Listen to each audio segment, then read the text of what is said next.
What's up, everybody? Welcome. This is Fantasy Sports Today. Yes, it is. All of our loyal fans tuning in for Diamond Bets. Thank you so much. We hope we padded your pockets. But now it's time to turn to football, folks. And I am just over the moon to be a part of this, but I'm absolutely elated to be doing it with one of the very best, one of the absolute most prolific minds in the industry. And I'm going to sing his praises. There's only one person you need to listen to. He's the author of the Black Book series. He's the guy that gets it right all the time. He's my co-host each and every week. His name is Joe Pisapia. My friend, let me kiss your butt like everyone else will this fantasy football season, because you're the go-to guy, and we've got you right here on Fantasy Sports Today. All that everybody should listen to me stuff. I'm going to replay this for my children later after the show. They're going right to the replay, baby. Let's go. I'm excited as well, Matt. Look, we've been doing shows here at Sports Grid for the last 4 years now. I mean, it's kind of crazy where we've gotten to here over that span. And we're here, and it's Fantasy Sports Today. It's game day. It's Sunday. It's football. And for the next 6 months, this is your spot, whether it's DFS, whether it's season-long fantasy. We're going to cover all those bases. We're going to have amazing guests on later today in the show. We're going to have Derek Brown, my friend from Fantasy Pros, on the program. It's going to be fantastic. So I hope everybody tunes in for that. We're going to go through a lot of the rookies today. We're going to go through some of the stuff going on in camp. We're also going to do a deep dive into the AFC, talk about all the different depth charts, some of the battles, where we think guys are going to land in terms of their ability to help us on our fantasy roster. So look, this is it.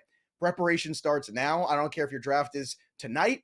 I know some people's are, or if it's all the way right before the start of the season. We're going to get you up to speed. We're going to get you prepared. And let's start here with the headlines, because of all the things I wanted this year, it was Javonte Williams to be the guy in the Denver backfield. And Melvin Gordon's basically telling us that's also what they want. They want the Broncos want Javonte Williams, and so do I. And this is so great because I don't usually get what I want, as I was saying earlier.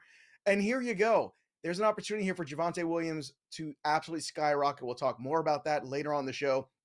Also, we've got Deshaun Watson's news finally came down too. We finally got the 11-game suspension and the $5 million fine. So that is finally in the books.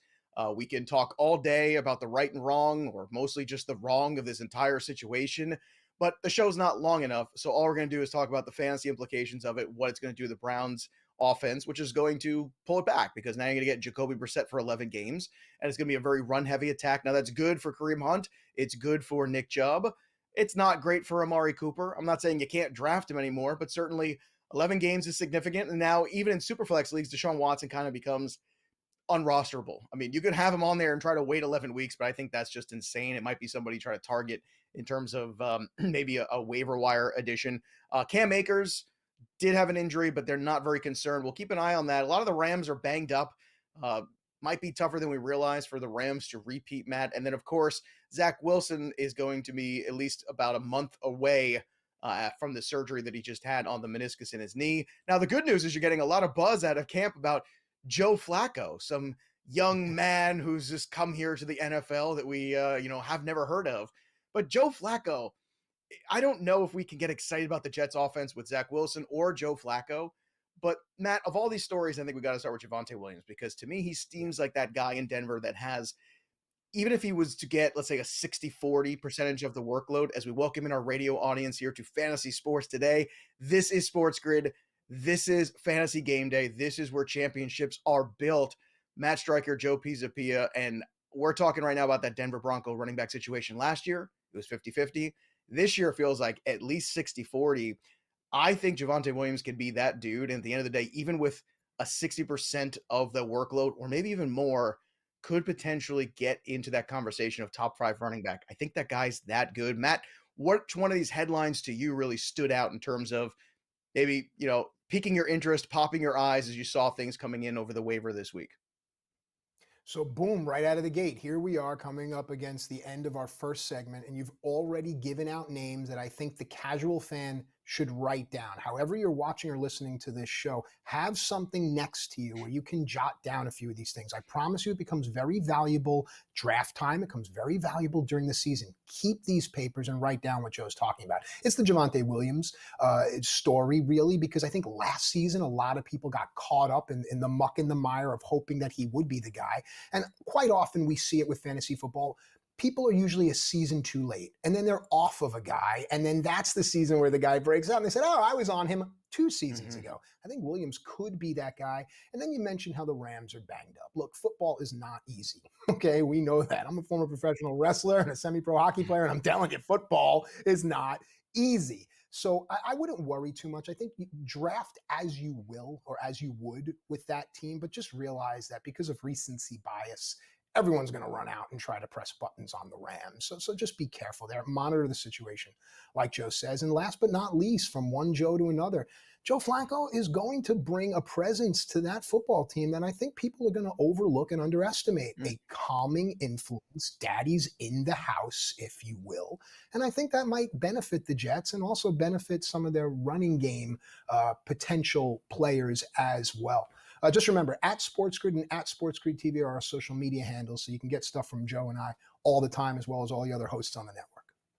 Yeah, and look, the running backs is just where we're starting today as well, because when we come back, we're going to take a look at the rookies and get you up to speed on which ones might be making impacts in the backfield in fantasy this year. Stick around, we're just getting started on FSP.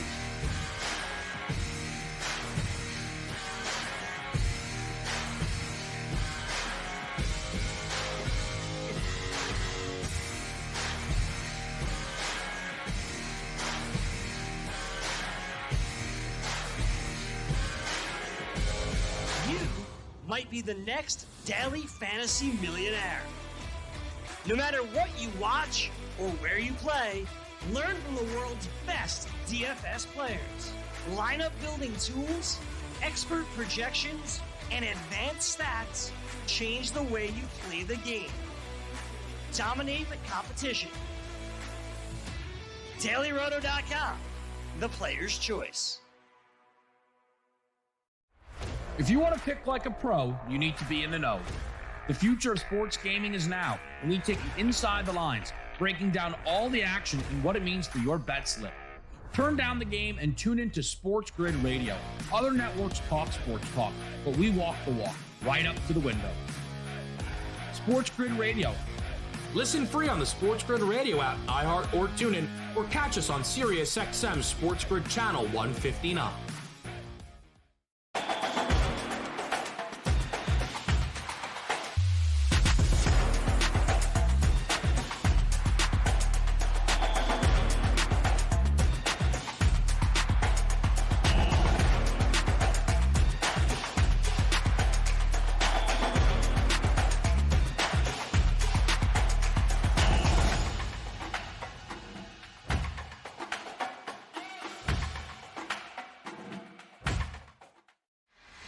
The early line. Talk about one team that did not struggle to hit, though, the Houston Astros. 25 of them yesterday.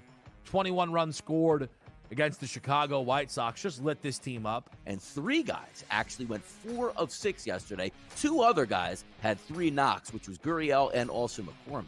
If we're getting back to an Astros lineup that doesn't have automatic outs come September, they're going to be a real issue through September and October. Only on Sports Grid. Sports Professor Rick Horrow with the Evolving Sports News Minute. I could tape this right now on the new deals anticipated by college football and media and be outdated tomorrow. That's the changing landscape. But certainly the Big Ten looks like the winner with a Fox deal that's approaching $1 billion. Looking at the SEC and ESPN, which trumps that by 2 or 3. The discussion was ESPN out of the Big Ten Derby, certainly looking at the Pac-12 with a late window that ESPN doesn't have and covets. And by the way, the Pac-12, Pac-10, Pac whatever it's going to be, is looking at how to generate revenue for individual athletes. Cuts a deal with Tempest to create immediate highlights, and with Open Doors and Twitter, turning that into an NIL opportunity so the student athletes may get some dollars more than other conferences. Interesting to contemplate.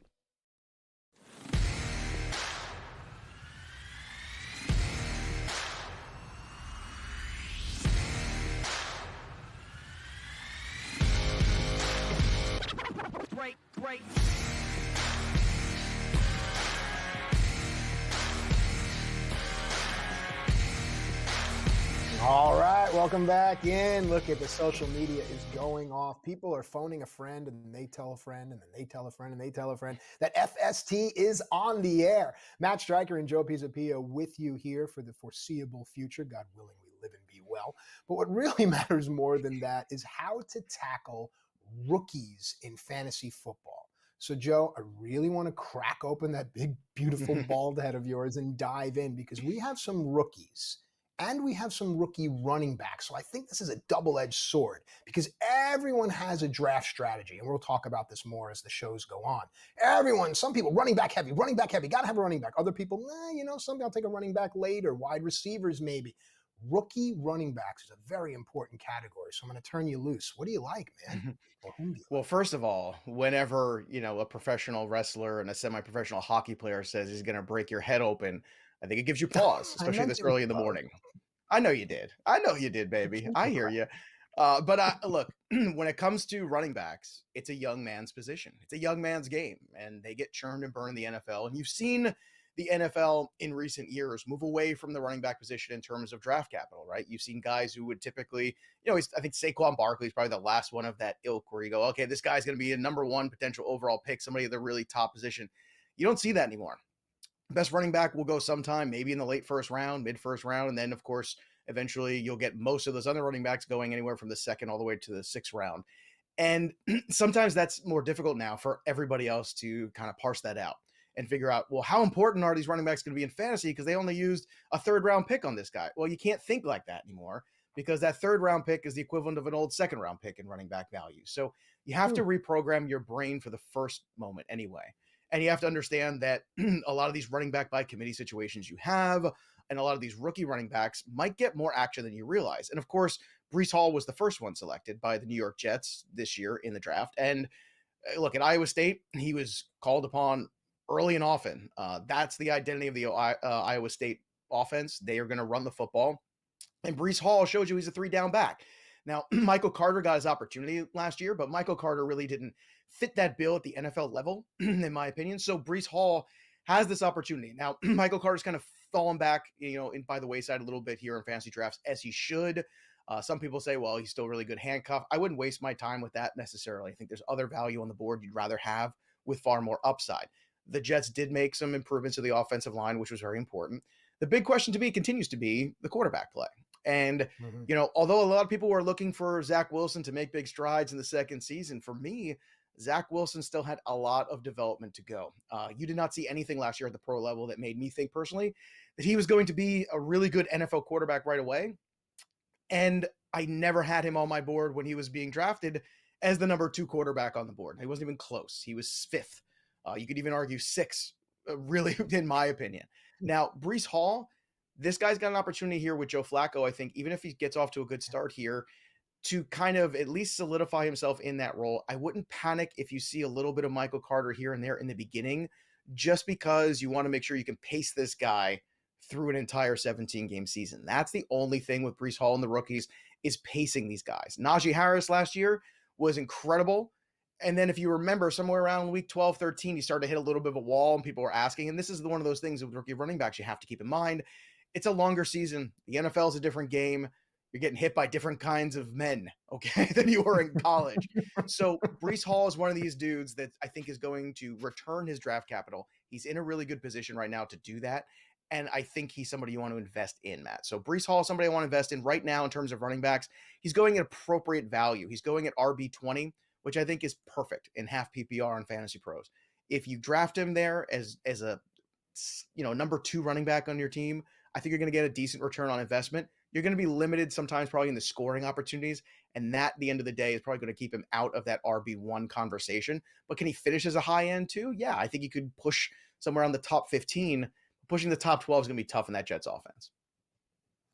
So I'd like to highlight a few things that you said. First and foremost was that the ADP, the draft position, is appropriate. So often we hear about this guy's being taken too high. Oh, this guy's being taken too low. And it's refreshing to hear, no, this guy's priced actually perfectly.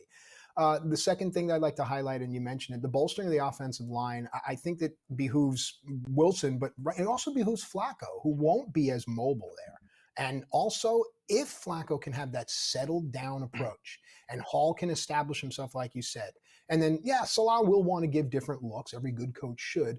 But after 4 weeks, Flacco and Hall and the Jets are showing you that this system works, and even when Wilson comes back, you might want to still look at Hall because I believe it's all about the quarterback. You know, I think once Wilson went down, a lot of the receivers' value takes a hit. Now that Flacco's in there, I think maybe Hall's value boosts up a little bit. But it is still a fluid situation. We have miles to go before we sleep. But these are things to think about, especially when you think about drafting a New York Jet. Moving on, let's go to another team that I don't know. Who's going to be better, the Texans or the Jets? Because they have a rookie running back, the Texans. That's intriguing as well. Joe Pisapia, your thoughts? Well, one has an easier schedule. Don't rumble at me. I'm rumbling because it's sad for Jet fans to be contemplating that, I feel like. And, you know, when you're looking up at that AFC East, it's a real contemplation right now. Damian Pierce is the next guy to talk about here, and he is the rookie running back for the Texans. Now, Pierce has looked like he could certainly be the one, and this is a great target because if you want to get a little upside, you want a young running back on your roster, Breece Hall's at 20, this guy's at 43 in ADP, the 43rd running back. He might have the same workload. He might end up with basically the same point total. Not a great offense, right? But Damian Pierce is in a situation to get a ton of carries. So this is another guy that fits more of that bell cow, 3-down back. Yes, there's still Rex Burkhead. Yes, there's Marlon Mack. There's some other veterans. Once again, don't get too discouraged if the month of September, other guys are working in. The trick is by the time we turn the page from Halloween into the holidays, is this going to be the dude? And I think the answer is going to be yes. And if so, you draft him with patience. Now, the difference is at 43, you can be more patient than you can at 20 with Breece Hall. That's the only difference. Therefore, I think there's value. Other running backs, too, to be aware of. James Cook, the Buffalo Bills. Now, Cook is going to be, you know, a faster, speedier version. They haven't thrown the ball to the running back a lot in that Bills offense, Matt. That's something that's kind of been, I guess, a lost cog in the Bills offense. They just kind of last year got a little bit more balance when they started running the ball with Devin Singletary. So far in preseason, you've seen Singletary work. You've seen, unfortunately, Zach Moss get some goal line work, which is really frustrating. And then James Cook get a little work. He's speedy. He's fast. He can catch the football. Brother of Dalvin Cook, faster than Dalvin Cook, if you can believe it. And then the third guy here to talk about is Rashad White. Now, Rashad White got drafted by the Tampa Bay Buccaneers. Leonard Fournette is the guy there. The thing is, this depth chart is a little light. Don't have Ronald Jones there anymore. You don't have any of these other running backs kind of floating around. So it's pretty much the Leonard Fournette show with Rashad White behind him. Now, I wouldn't look for Rashad White to be a guy that you necessarily draft and redraft leagues, hoping that you're going to get a lot out of him. But if there's an injury to Fournette, he would absolutely be the next man up. He might be one of these incredibly big waiver wire pickups at some point in the season. But I don't think you're going to see a rookie right away with Tom Brady, especially because of pass protection. You want somebody in there that you know is going to defend the honor of Tom Brady and keep him upright. And that's going to more be the Leonard Fournette situation. But he is somebody to watch, especially in the dynasty and keeper leagues too. You might be able to pick him up cheap. But I think Pierce, Matt, is the one that really sticks out to me. Cook, I think, could be exciting, but Pierce is that one where if you're talking about value and return on investment in fantasy, Breece Hall on one side at 20, Damian Pierce at 43. As you said, which is the better offense? I don't know. That's really which is the better offense. I don't think any of us know. They might be closer than you realize, but we're talking twice the ADP. So what are your thoughts on that whole situation between Pierce and Hall? Well, I just think overall you made a good point about how guys need protection. If you look at all four quarterbacks on this list, those rookie running backs need to be able to protect those guys. Also, there are 3 dirty words in fantasy football, and there are 3 down backs. So when you look at a guy like Hall, you immediately start to think that. I'd probably lean Pierce more, but I would also, you know what? Can I split a unit? Can I use a gambling term? I'm taking both because I think Hall's going to be intriguing. But if I'm in this position, I probably didn't draft too well. Well, I would say this. If you rent heavy wide receiver in your draft is something that I like to do, then this is exactly what you're going to do. You're going to take those kind of guys. When we come back, which of those wide receivers do we want to take? We'll tell you right here on FST.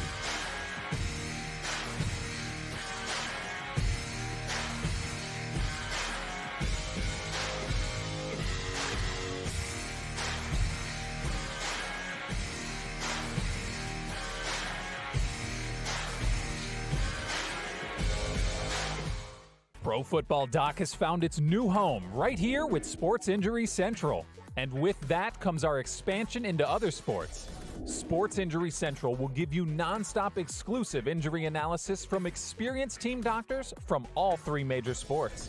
Doctors with resumes that include teams like the Chicago Bulls, the Texas Rangers, and the LA Chargers. So gain a fantasy, DFS, and betting edge right now for free at SICScore.com. The morning after. John Watson will be suspended for the first 11 games for Cleveland in 2022. Time and time again of, what's the suspension going to be? We've had this discussion in, I think, every possible way that you can over the last 5 months. So at this point now, to actually have an answer, it's almost a little bit of a sense of relief. The Sports Grid Network. The Bostonian versus the Book. How relevant is season-long fantasy now? Like, do you hear people talking about season-long fantasy, or is it just because we're in Vegas, we're in the bubble, and we never hear about it? It's mentioned, but it used to be the thing. Right. It's not the thing anymore.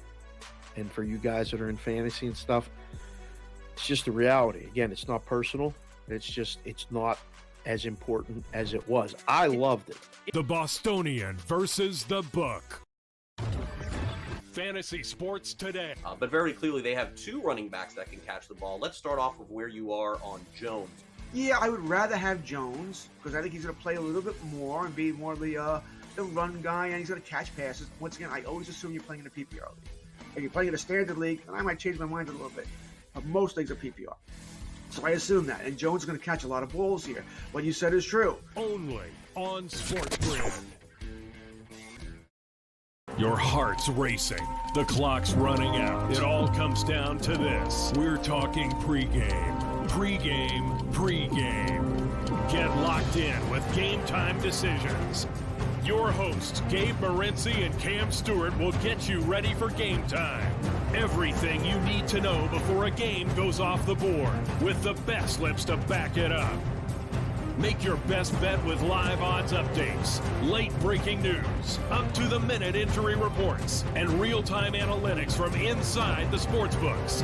All the odds, all the action, from sports wagering insiders and industry pros like Donnie Rightside, Cam Lou, Cousin Sal, the Pro Football Doc, Dr. David Chow, and more. Get the winning edge every weekday afternoon from 6 to 7 p.m. Eastern, 3 to 4 Pacific. It's Game Time Decisions. Only on Sports Grid.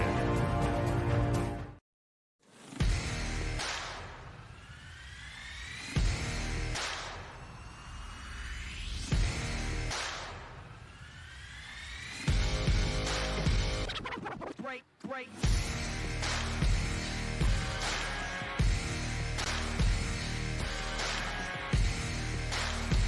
All right, welcome back in. This is Fantasy Sports Today. My name's Matt Stryker. His name is Joe Pisapia. Yep, you heard that right. It is Mr. Joe Pisapia. Take a second and just Google him. He's the author of the Black Book series, the Fantasy Black Book series. And the reason I bring it up is because it has changed the way people look at players and their value. And to have change in this day and age when everyone is doing the same thing as the person in front of them, it's really nice, Joe. So to sit down with you and to now dive into rookie wide receivers, I think it's just such a deep, rich conversation, especially because you're a huge proponent of drafting wide receivers early and high, whereas a lot of people are still doing it for running backs. So again, it's a refreshing approach. Take it away on the rookie wide receiver, sir. High, early, often, all of those things when it comes to the wide receiver position. I want wide receivers. And I was going to say, it reminds me of somebody I know. But I would say this too. I mean, these rookie wide receivers, these last few years, I mean, look what Justin Jefferson did. Look how many leagues he won. Look at Jamar Chase last year. Remember last year, this time, people were complaining about, oh, Jamar Chase says he's having trouble seeing the football. We should fade him in drafts. Really? How'd that work out? That was just the most idiotic thing I ever heard. The guy hadn't played football in a year. Just give him a little time to adjust again. He was the best wide receiver on the planet in college the last time you saw him. And it's kind of scary to think that those two guys played on the same team with Joe Burrow at one point. If you go back and look at LSU, kind of crazy when you look at that. But I'm going to look ahead to Drake London, who talent-wise might be one of the best guys, at least the healthiest of the best ones too. And he is going to be with the Atlanta Falcons this year. Now, the Atlanta Falcons still have a terrible offensive line. Atlanta Falcons quarterback play is suspect. or as my youngest daughter likes to say, sus. That's what the kids like to say. It's sus, Dad. Drake London, pick number 8 here by the Atlanta Falcons. So big time draft capital, huge need. Calvin Ridley out for the year because he unfortunately made a little wager he shouldn't have, and you're not allowed to do that if you're a player. So we could talk about that a whole other time. But here we go. Drake London, he is super useful this year in redraft leagues in PPR situations, because in the full PPR, I think you're going to get a huge target share for Drake London, and he's built for it. Got good hands, great route runner, fights for the football. You know, he does all of those things that you want. He's a complete wide receiver. The trouble is the offense is far from complete. The trouble is touchdowns could be limited. So when you start to look at standard leagues or even the half PPR, I think you knock him down a little bit of a peg here. But in redraft leagues, you know, maybe Desmond Ridder is that next QB, takes the Atlanta Falcons into that next step at some point this season. I still think he's going to be a work in progress, although I was a big fan of his at Cincinnati. I don't think he gets enough credit for how good of a leader he can be. I think there's some things he has to clean up in terms of the progressions and seeing all of that. But overall, if it's not Ridder and the Falcons are bad again, this upcoming draft class of quarterbacks is theoretically much better than last year's. So there's good long-term investment here in Drake London in keeper leagues and dynasty leagues this year if you haven't already had your rookie draft. However, in PPR formats, I still think Drake London can give you value. So that's a guy that you should be aware of. It's a guy you should be drafting, but you should also temper your expectations because there's a certain cap to the ceiling because, you know, when you're 3 and out a lot or your quarterback is on the floor, like Matt Ryan was most of 2021, it's really hard to move the chains. Yeah. Well, here's the thing, you know, the collapsing pocket and the protection is what matters. Because if this kid doesn't get off or create separation between himself and his defenders with ample time, by the time he's open, you mentioned the quarterback's going to be eating grass. And I think Drake London is probably one of the best WWE NXT names I've ever heard. When a wrestler goes down, they always change it. Drake London, very wrestler name, so I'm on it. All right, let's move on to Tennessee. I know a lot of people will be looking at the usual suspects, but there's some value as well in rookie wide receiver Treylon Burks. Your thoughts? You've ruined Drake London for me, by the way. Now that's all I'm going to see is like Drake London entering from the stage down there in Orlando at the Performance Center. All right, so Treylon Burks is going, you know, just a few picks after. So we've got Drake London at 45 overall in ADP at wide receivers and half PPR. Treylon Burks at 48. Now he did come up with a little bit of an injury yesterday. He tweaked something in his leg. Hopefully it's nothing serious. We'll see. Look, Treylon Burks is a guy that when you saw him in college, big-bodied wide receiver out of Arkansas. Another guy that more run after the catch, very reminiscent of A.J. Brown. That was a very popular comp. You would see he was selected in the first round too. You see this first round draft capital on these wide receivers by teams. There's a big need there. Without A.J. Brown on this roster anymore, Treylon Burks brings a lot of those same things to the table. But once again, this is going to be a very heavy run offense. So the fact that you're going to see Derrick Henry touch the ball 25, 30 times a game is going to, at some point, limit the ceiling of what Treylon Burks can do for you. Now, he can have some good games. I think this is a player, as the season goes on, could have a big impact too. So it's more of a draft and be patient situation with him.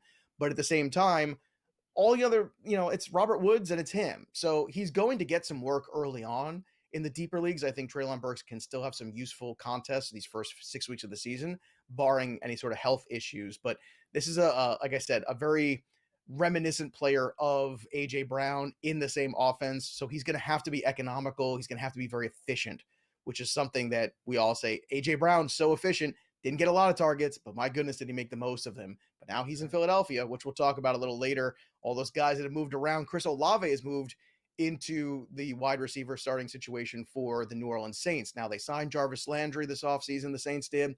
You also saw Michael Thomas finally back on the field after a few years. He looks very sharp so far. You're getting nice value on him. Chris Olave, guess what? Going in the same range too, right in between these guys. He's going at wide receiver 47. So Chris Olave can give you a lot. Chris Olave is a very polished wide receiver, great route runner, great speed, great hands. He is NFL ready. You've seen in the preseason too, caught a touchdown the other day. This guy is just ready, hit the ground running. And I think if you're going to invest in any of these first three that we talked about, he might be the best guy to go out there, be successful right away, and probably will go a little bit later than Drake London, despite you see like only a little small difference in terms of their ADP. I think Drake London will go and get a little bit more buzz because of where he was selected, and people say, oh, he's the only guy there. Yeah, he's the only guy there, but it's the island of misfit toys in Atlanta. So you have to understand that. Whereas you have Winston, you have Michael Thomas, you have a more complete offense, Alvin Kamara, there's a better chance that Olave is going to give you more fantasy points on a weekly basis, at least from a floor perspective, than what necessarily Drake London can give you sometimes. So you have to kind of keep that in mind. So Olave is another one of these guys to take, I would say, a risk on, but I don't think it's as much of a risk because I think he's going to carve himself out a pretty good niche in there. And I think the health of Jarvis Landry at this stage in his career and Michael Thomas, one of those guys goes down, all of a sudden Chris Olave becomes a huge impact player in fantasy. You know, I pay attention to the words that you use. In this day and age, people use a lot of them, but you use the word polished, ready. That's what I want when I'm taking these chances with these unknowns, because there are plenty of people out there that don't have as much of a depth and wealth of information on them as you do. So saying that they're polished and they're ready, that gives me confidence. With regards to Burks, though, before we move on, I'd like to reimagine Moneyball in the fantasy football community. I picture Jonah Hill saying, Billy, this is Traylon Burks. He profiles just the same as A.J. Brown. The only difference is he's exponentially younger. I think it's great. I think it's great. If you're out there and you wanted to fill an A.J. Brown-sized hole in your heart or mind, maybe Burks fits that. All right, where do you want to go? You want to go to Kansas City? Because I know that you drafted this next guy because I saw one of your teams, so talk him up. Why? Well, first of all, you nailed that. That Jonah Hill meme is exactly, I think, what happened in that Tennessee room. Not only is he the same guy and younger, but he's cheaper. And at the end of the day, can you get similar productivity of the cheaper, younger wide receiver? If you think yes, then you go ahead. By the way, also, Malik Willis looked really good in the preseason. Malik Willis fell way too far in the draft. The Giants specifically are going to rue the day that they passed not once but twice on Malik Willis as they watched Daniel Jones float into obscurity over the next season. Just saying, clip it, right? Clip this and keep this and replay this next year. All right, let's go to Kansas City. Let's talk about Skye Moore. Now, Skye Moore didn't play at a big school.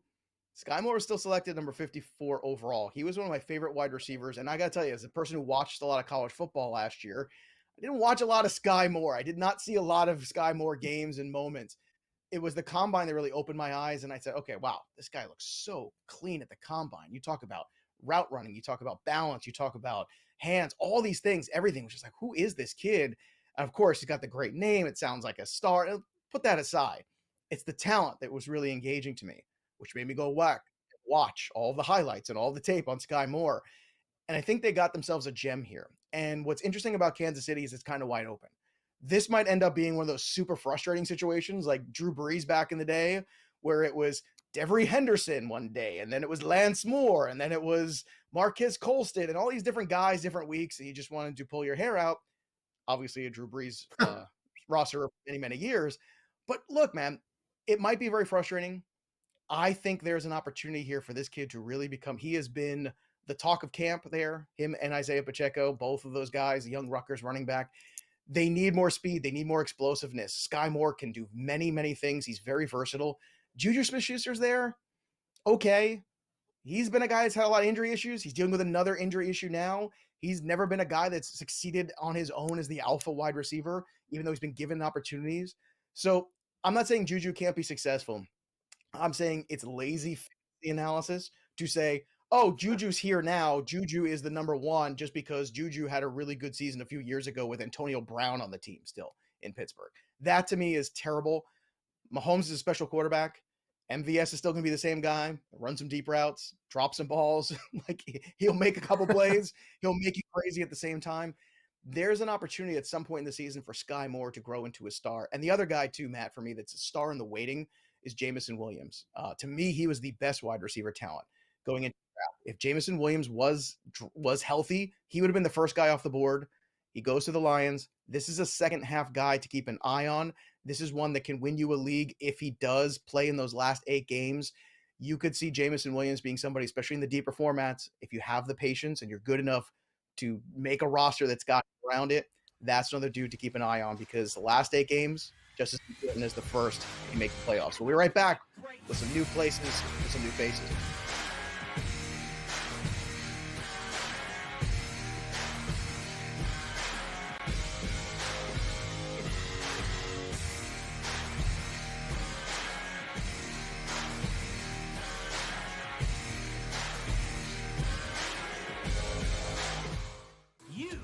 Might be the next daily fantasy millionaire. No matter what you watch or where you play, learn from the world's best DFS players. Lineup building tools, expert projections, and advanced stats change the way you play the game. Dominate the competition. DailyRoto.com, the player's choice. Sports Grid, your 24/7 sports wagering network. They play less games. The early line. Take a look at the top 4 seeds here in the Big Ten. They're going to play less. Rodgers and the morning Russell after. Wilson. We saw movement in the marketplace like Fantasy Sports the Today. Cleveland Cavaliers are a little thin as well. Newswire. Minus 160 favorite on the money line today for Arizona. Pharrell Coast to Coast. That's where they win cups. They win Stanley Cups over there.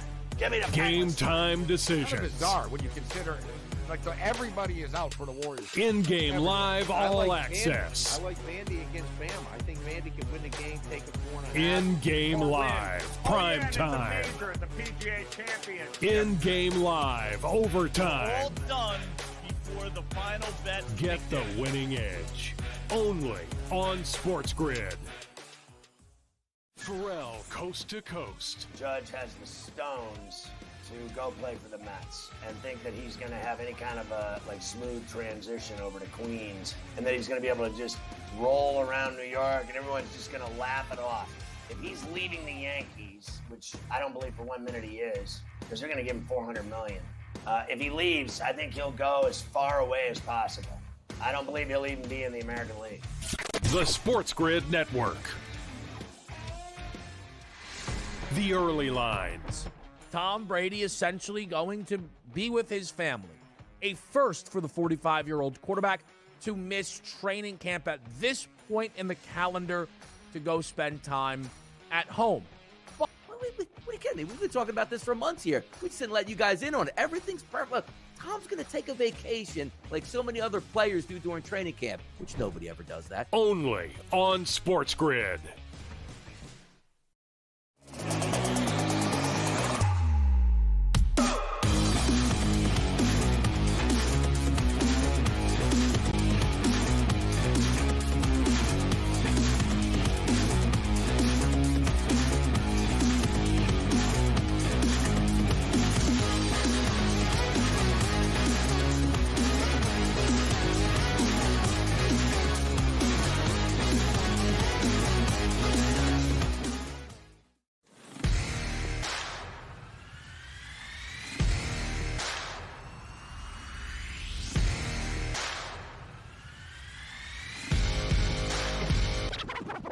Break.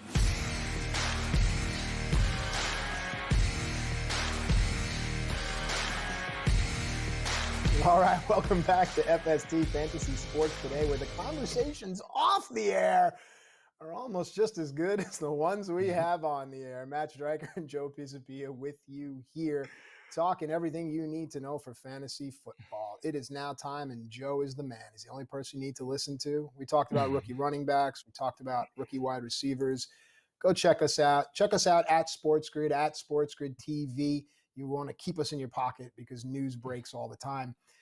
Joe, off-season moves is something that people really like to pay attention to, especially as you scroll through your social media. You go, oh, look, so I remember, oh, wow, the Broncos got Russell Wilson. And all of a sudden your mind starts to go because you start to think of the offensive potential. So let's start there. Russell Wilson to the Broncos. What did that do to your mind immediately? And how good do you think this team and Russell Wilson, the people around him, are going to be? Well, I think it's always dangerous when you have a player of the talent of Russell Wilson with something to prove on top of it. I mean, he's got a chip on his shoulder. There's no doubt about that. In the last few years in Seattle, we're not happy ones for him. And look, in terms of hard workers, in terms of footwork at the quarterback position, I don't know if there's anybody better. I mean, to be honest with you, in terms of the feet, Russell Wilson is going to make an impact in the Denver offense. There's some people say, well, it's a new coach, new system, all these things. I don't worry about that as much with Russell Wilson, just like I didn't worry about it with Matthew Stafford last year, because there's certain guys that are just pros. This dude is a pro. He's an incredibly athletic quarterback, a much better thrower of the football than he gets credit for. And I think people were kind of reminded that, and around the Pro Bowl time where they do that skills competition, the quarterbacks are throwing the football. You start watching the ease in which Russell Wilson's just slinging the football around. You go, my God, can we let Russ cook? Can we really just for a whole season let Russell Wilson be that guy? Because I feel like at the end of the day, they always pulled things back. They always went back to the run game, back to all these conservative things. And I think at this point, the guy's only 33 years old. He's been in the league for a long time. He's been to a couple Super Bowls. He's won a Super Bowl. You're in a spot here with the Denver offense right now where it's loaded, right? You've got a lot of talent. You've got 2 big-time wide receivers with Cortland Sutton and Jerry Jeudy. Unfortunately, he had the injury to Tim Patrick, but you still got KJ Hamler around, who's a really good kid, can work out of the slot.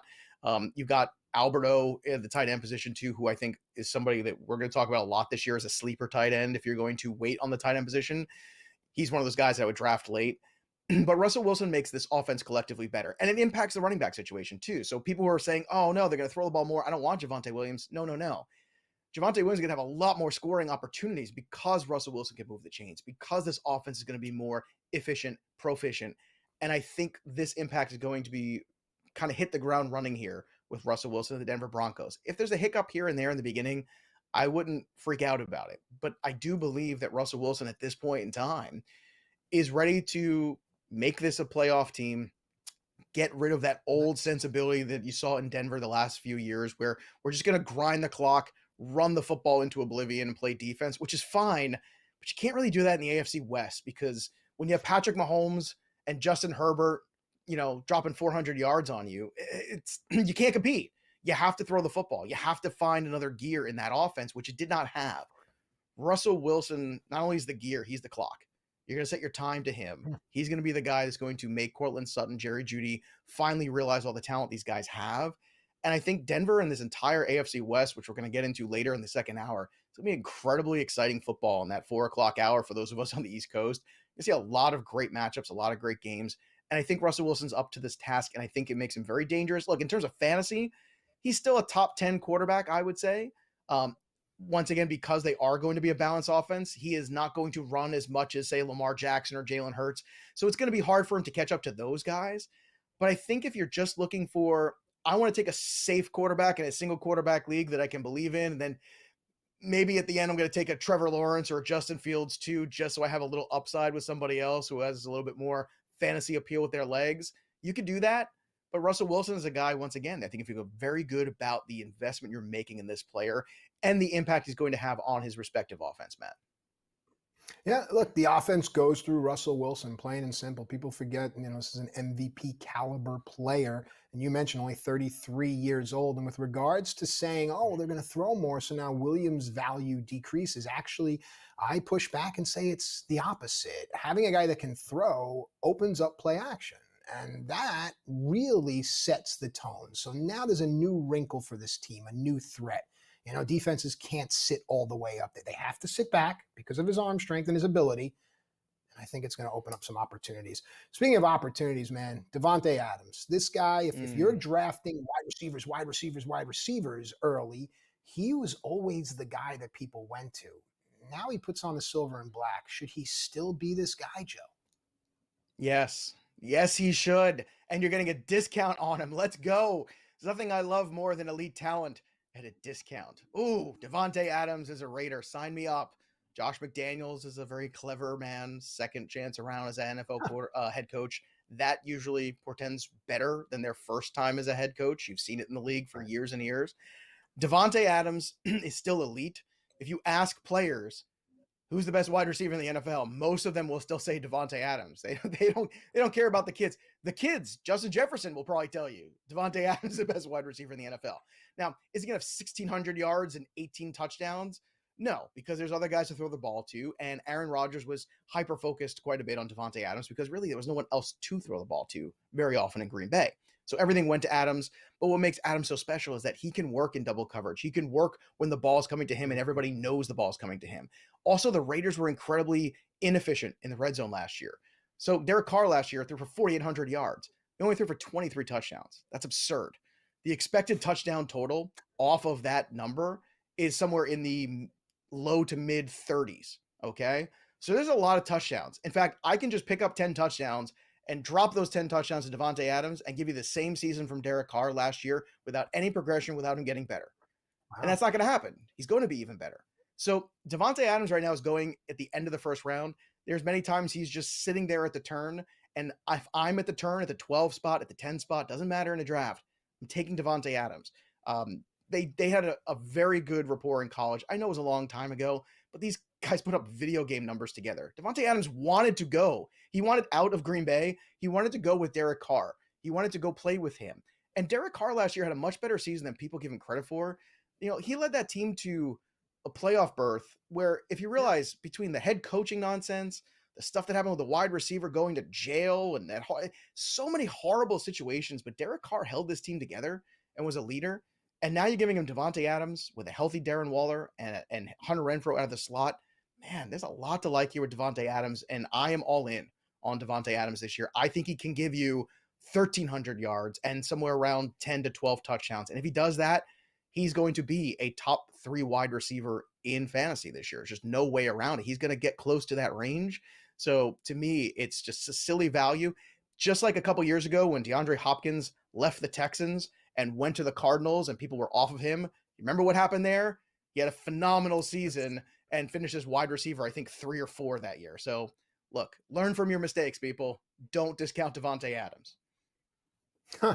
Dynamite insight. I'm not going to make the mistake fling you. I want you to keep going here. Let's talk Dolphins. Let's talk Eagles. Come on.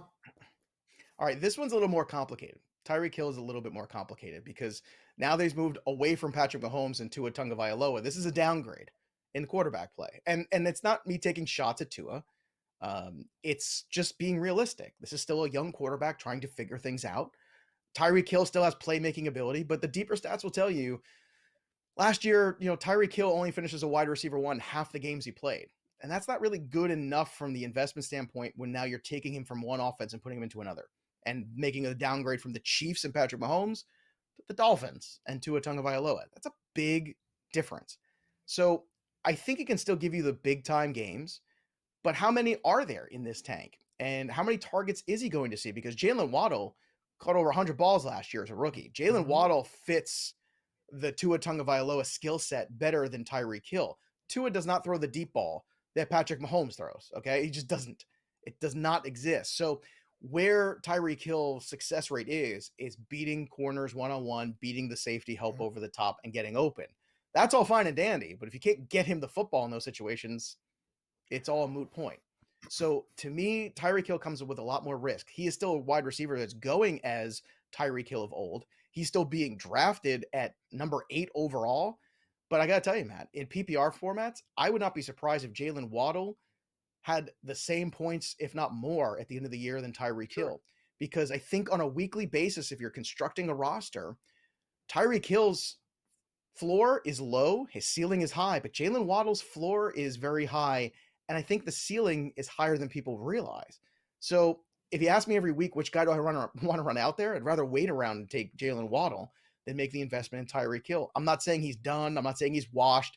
I'm saying as a top 10 wide receiver, you should have pause because you are downgrading his offense and his opportunities. Now, A.J. Brown is an interesting one too, because now A.J. Brown is another player that I think we put in the same ilk of, okay, is this a downgrade or is it a lateral movement? Because Jalen Hurts, Ryan Tannehill, I mean, look, Ryan Tannehill probably a little bit better passer at this stage in his career than Jalen Hurts, but Jalen Hurts certainly has room to develop and room to take a step forward. And you could say, kind of chicken and the egg, well, part of the reason Jalen Hurts only threw for 3,000 yards last year is because he didn't have a lot of good wide receiver play. Jalen Reagor was no good. Devontae Smith was a rookie. You give him A.J. Brown, okay, well, that's a guy who excels at run after the catch. That's something that pads fantasy stats for Jalen Hurts, and that's something that helps Jalen Hurts' confidence level because it's going to continue to get this guy the football and then let him do what he does best, which is run after the catch, break tackles, be that guy that's so hard to bring down. So A.J. Brown's health is always an important thing. We need him to be healthy, but there's reason to be excited about A.J. Brown, and I think almost take advantage of the unknown. He's going at wide receiver 10 overall in half PPR format. So if you take advantage of the unknown, Matt, with A.J. Brown, where people say, it's a new situation, at worst, it's lateral. He's proven he's the efficiency master in Tennessee. So let's let him be efficient with Jalen Hurts now, an offense that might be better than people realize because they can extend drives. Because on a 3rd and long, Jalen Hurts can run for 15 yards and get you a fresh set of downs. And that gives A.J. Brown more opportunities to get you fantasy points. Yeah, I think a lot of times we focus or hyper-focus too much on the player, and we don't see what the player brings to the team. When you mention A.J. Brown, you mentioned Jalen Hurts. Hurts' mobility causes defenses to fracture, causes plays to break. And Brown is a wily veteran who will keep going, even after a broken play. And you mentioned the yards after the catch. All that matters is a quick little dump off. Just give me someone that's open as I'm mobile and I'm moving around here. And then, boom, you can go run for 15 or 20, and everyone loves the stats. With regards to Hill, maybe his presence and his threat is about stretching defenses, and maybe it puts value on guys like Gesicki and Edmonds. Maybe to Hill, you don't look at him for the points value, you look at him for the value that he creates for the other players. And it brings me finally to the end here, and we're up against the break. I think we're about a minute. Is Marquise Brown to the Cardinals? What does this do? Well, this is another one where everybody just wants to hang out with their friends, right? I mean, this is why I'm doing the show with you. I just want to hang out with my friends. Yeah. So everybody wants to play with their quarterbacks that they played with, that they know, that they're buddies with, the Pop Warner days. Marquise Brown is an interesting asset, but a dangerous one too, because eventually DeAndre Hopkins does come back. What does that do to target share? I don't know. He might be the perfect draft and trade candidate after the first 4 weeks of the season, but he still has those drop issues. He's still incomplete, in my opinion, as a wide receiver. It's not on Lamar Jackson. A lot of those drops and a lot of those issues are always on Marquise Brown. So keep that in mind. A dangerous investment. We come back. The stat of the day right here on FSD.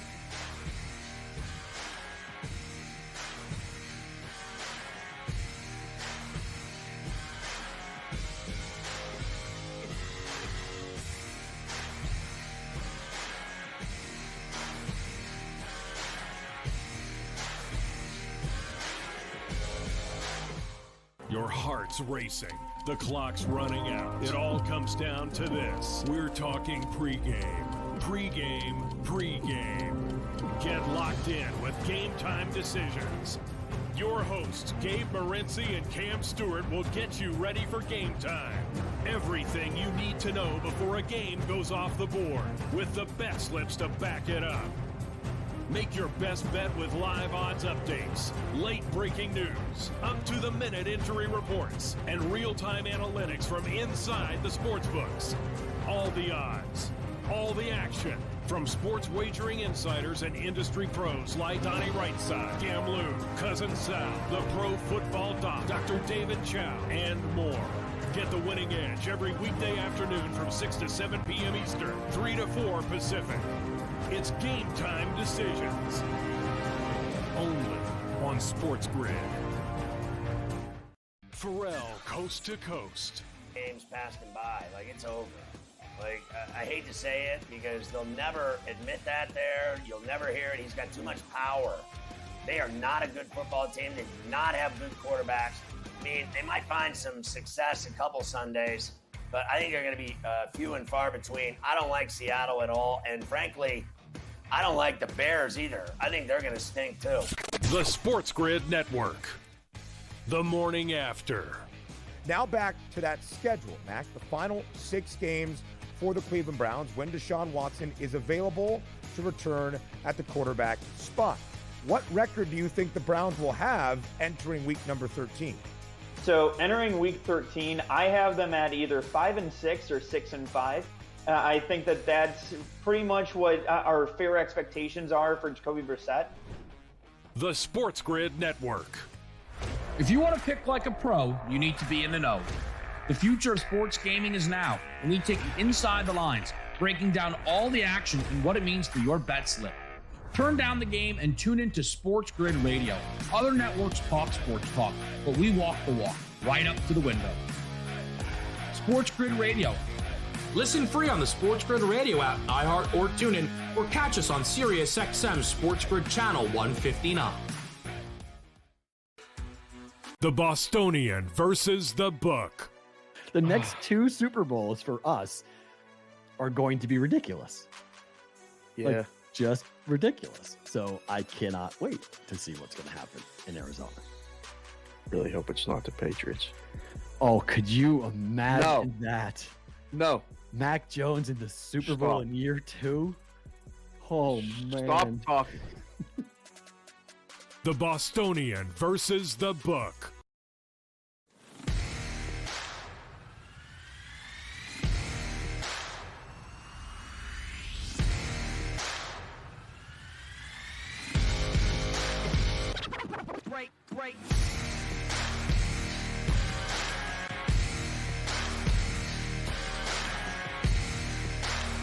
All right, welcome back in Fantasy Sports Today, FST. The first hour has blown by. Time flies when you're having fun. How can I not be having fun? I'm sitting with the author of the Black Book series, my dear friend, and just such a smart, quippy, funny guy, Joe Pisapia. And as we close out this first hour, first and foremost, I hope everyone has a list of names. I have easily 16 names here that I've written down just from the first hour alone, and it's just our first show, folks.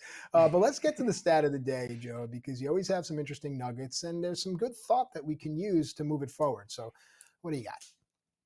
Get out that Szechuan sauce, baby. I got nuggets. Let's go. It's a little Rick and Morty reference for some of you. All right. Andrew Erickson, one of my dear friends and colleagues over at Fantasy Pros, one of the best follows on Twitter for fantasy. You can catch him, myself, and Derek Brown is going to join us in the next hour on Fantasy Pros all the time. Erickson had this. Aaron Jones averaged 11.9 fantasy points per game, RB23 in his last 6 games played over that time span. He also had just 1 top 10 finish from week 9 onward. A.J. Dillon had 2. The Packers running backs' current ADPs are the total opposite of how they finished last season. That's something to take a notice of, because when you're looking for value and you're trying to say, okay, if I want to go heavy wide receiver early, how do I approach running back?